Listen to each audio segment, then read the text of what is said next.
La République démocratique du Congo fait face à une flambée alarmante de choléra avec plus de 38 000 cas suspects et environ 950 décès enregistrés depuis janvier 2025, a annoncé vendredi 25 juillet Stéphane Dujarric, porte-parole du secrétaire général de l'ONU lors d'un point de presse à New York. Selon les Nations Unies, ce bilan dépasse déjà le total des cas enregistrés en 2024. L'épidémie touche actuellement 17 de 26 provinces du pays, y compris des zones non endémiques comme Kinshasa, Mai-Ndombe et l'Équateur. Face à cette propagation inquiétante, le Bureau de coordination des affaires humanitaires, OCHA, appelle à une intensification urgente des efforts, notamment en prévision de la saison de pluie septembre-décembre qui pourrait accélérer la transmission. Malgré les efforts conjoints du gouvernement des Nations Unies et de plusieurs ONG, les besoins restent considérables. Les services d'eau, d'assainissement et d'hygiène sont gravement sous-financés selon OCHA. Pour contenir la maladie, une campagne de vaccination a débuté début juillet et elle vise 3 millions de personnes dans 11 zones de santé réparties sur 4 provinces avec un objectif fixé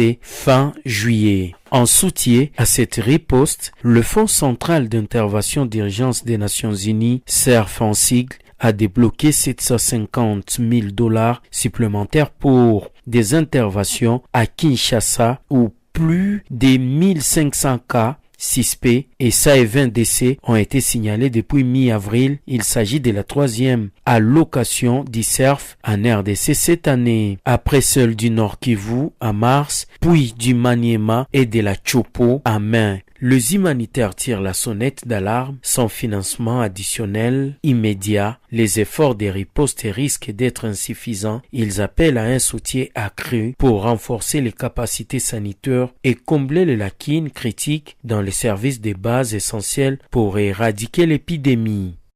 Chers abonnés, n'oubliez pas de vous abonner massivement à votre chaîne VP News TV.